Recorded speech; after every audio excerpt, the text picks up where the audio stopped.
বন্যা পরিস্থিতি নিয়ে কথা বলতে চাই, আপডেট জানতে চাই। সহকর্মী হাবিব রহমান যুক্ত আছেন আমাদের সঙ্গে। হাবিব, একটা সুখবর কিন্তু বিপরীতে অনেকগুলো দুঃসংবাদ আমরা পাচ্ছি। সুখবর যে পানি কমছে, বন্যার পানিটা কমছে, কিন্তু দুঃসংবাদ হচ্ছে সেখানে পানির সংকটও দেখা দিচ্ছে, বিশুদ্ধ পানির খাবারের সংকট দেখা দিচ্ছে, পরিবেশ দূষণ হচ্ছে, নানা কিছু। মানে এই মুহূর্তের আপডেটটা একটু জানাবেন, দুর্গত মানুষ যারা আছেন তারা ত্রাণ পাচ্ছে কিনা, এবং বারবার কেন সিলেটকে এবং সুনামগঞ্জের এই এলাকায় বন্যায় কবলিত হচ্ছে এবং বারবার তাদেরই ভোগান্তিতে পড়তে হচ্ছে।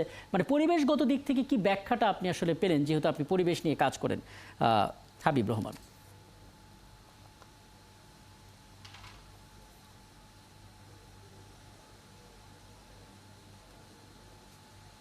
রাকিব, আপনাকে যদি একটু বলি যে সিলেট কেন বারবার এই সংকটের মুখে পড়ছে, তার একটি বড় কারণ সিলেটের যে হাওর, সেই হাওর কিন্তু দখল করে সেখানে বা ভরাট করে সেখানে কিন্তু বড় বড় স্থাপনা এবং আবাসিক এলাকা গড়ে তোলা হয়েছে। আমি যদি আপনাকে একটু বলি যে যেটি প্রথমে আপনি কখনো যদি সিলেটে বন্যা হয়, আপনি প্রথমেই শুনবেন যে উপশহর নামে একটি এলাকা রয়েছে, সেই এলাকাটি ডুবে গেছে।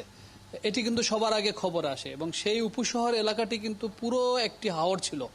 সেই হাওরটিকে ভরাট করে সেখানে আবাসিক স্থল গড়ে তোলা হয়েছে এবং সেখানে বিভিন্ন ধরনের স্থাপনা এবং বিল্ডিং করে তোলা হয়েছে। কাজেই সিলেট শহরে যখন পানি প্রবেশ করে তখন পানিগুলো যে নদীর সাথে যুক্ত, যেহেতু হাওরগুলো, পানিগুলো সেই হাওরে অনেকটাই জমে থাকার কথা, কিন্তু সেটি কিন্তু এখন আর সেটি সম্ভব হয় না। যে কারণে সিলেটের যে উপশহর অঞ্চল এলাকা, সেটি সবার আগে ভরাট হয়, পানিতে ডুবে যায় এবং মানুষ দুর্ভোগের মধ্যে পড়ে। পাশাপাশি আরেকটি এলাকা শুনবেন যে সেটি হলো যে ফায়ার সার্ভিস ডুবে গেছে। এখন জন্ম সনদ দিয়ে খোলো বিকাশ স্টুডেন্ট অ্যাকাউন্ট, নিজের বিকাশ নিজে কর।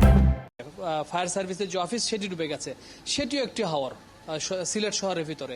সেই হাওরের জায়গাটি ভরাট করে বা দখল করে যেভাবে হোক সেখানে কিন্তু ফায়ার সার্ভিসের অফিসটি গড়ে তোলা হয়েছে, এবং তার আশেপাশে তার সাথে যে নদীর সংযোগ ছিল সেই পথটি বন্ধ হয়েছে, যে কারণে সেখানকার পানি সেই হাওরেও যেতে পারে না, এবং হাওরের যেহেতু জায়গায় নেই সেখানে যাওয়ার কোনো সুযোগ নেই।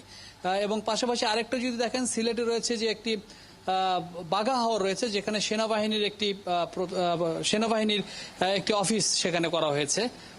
17তম পদাতিক ডিভিশন যেটি, এই 17তম সেটি করা হয়েছে। কাজেই বেশ কয়েকটি হাওর কিন্তু সিলেটে এরকম বড় বড় স্থাপনা করে বন্ধ করা হয়েছে, এবং যেখানে পানির প্রবাহ যেখানে যাওয়ার কথা সেখানে যেতে পারছে না, যার ফলশ্রুতিতে কিন্তু এই জায়গাগুলোতে সিলেট শহর এখন খুব অল্প বৃষ্টি বলেন বা ভারী বৃষ্টি বলেন হলেই কিন্তু জলাবদ্ধতা সৃষ্টি হয়, এবং ভারী যখন বৃষ্টি হয় তখন কিন্তু এ ধরনের ভয়াবহ বন্যার সৃষ্টি হয়। এই বিষয়গুলো রয়েছে। পাশাপাশি সিলেটের যে শহরের ভিতরে যে বেশ কিছু খাল ছিল, সেই খালগুলো দখল হয়েছে। পাশাপাশি ছড়া ছিল, সেই ছড়াগুলো দখল হয়েছে, এবং সেই ছড়াগুলোর সাথে খালগুলোর সাথে সুরমা নদী এবং কুশিয়ারা নদীর যে সংযোগ, সেই সংযোগগুলো বন্ধ হয়ে যাওয়ার কারণে কিন্তু সিলেট শহর থেকে আর পানি বেরোতে পারে না, যে কারণে ভোগান্তিগুলো এখন বেশি হচ্ছে এই অঞ্চলে। এছাড়া যেটি বলতে চাচ্ছিলেন যে হাওরে আরো মানুষ যারা পানিবন্দী রয়েছে তাদের বর্তমান অবস্থা কি? বর্তমান অবস্থা খুবই ভয়াবহ। আমরা যেটি জানি যে পর্যাপ্ত পরিমাণ ত্রাণ নেই, সেটি আমরা গতকালকে থেকে বলছিলাম যে এখন পর্যন্ত যেটি আমরা জেনেছি যে প্রায়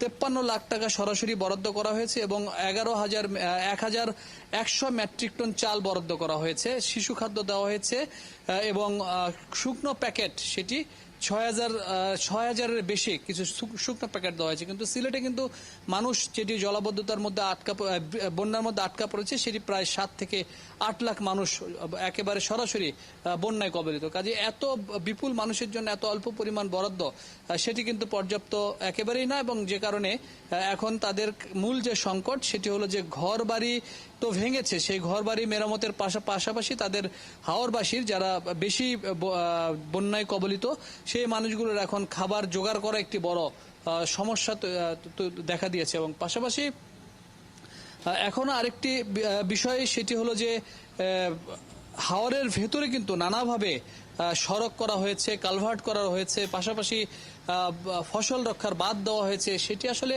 শতভাগ যে পরিকল্পিতভাবে দেওয়া হয়েছে তা কিন্তু না। এসব বাদ দেওয়ার কারণে হাওরের যে বিভিন্ন জায়গায় যে পানি ধরে রাখার বিষয় বা চলে যাওয়ার বিষয় সেটি কিন্তু সম্ভব হয় না, এবং পানি সরাসরি বা দ্রুত গতিতে নেমে যাওয়ার সেটি সুযোগ কিন্তু অনেকটা কমে গেছে।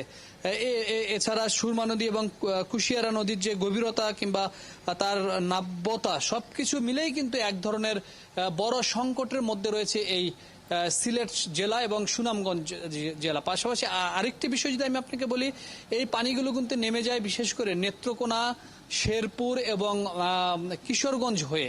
কিন্তু একটি বিষয় হলো যে উজান থেকে যে পানিগুলো নামে তখন ভাটার যে অংশগুলো রয়েছে বরঞ্চ সেই অংশে প্রায় 18টির মতো ছোট বড় নদী রয়েছে। সেই নদীগুলো অনেক নদী আসলে শুকিয়ে গেছে, এবং সেই শুকিয়ে যাওয়া নদী বা দখল হয়েছে সেখানকার মূল নদী সুরমা নদীর সাথে সংযোগ, সেই নদীর সাথে সংযোগ বন্ধ হয়েছে, যে কারণে মূলত যে পানিটি ভৈরব হয়ে কিশোরগঞ্জ হয়ে মেঘনা নদীতে পড়ার কথা সেই পানি খুব দ্রুত সেখান দিয়ে যেতে পারছে না, সরতে পারছে না, যার ফলশ্রুতিতে সুনামগঞ্জ এবং সিলেট অঞ্চলের যে এই পরিস্থিতি তৈরি হচ্ছে। এবং হাবিব, আপনাকে অনেক ধন্যবাদ, খুব চমৎকার করে বিশ্লেষণ করছিলেন এবং এখনকার আপডেটও আপনার মাধ্যমে আমরা জেনে নিতে পারলাম।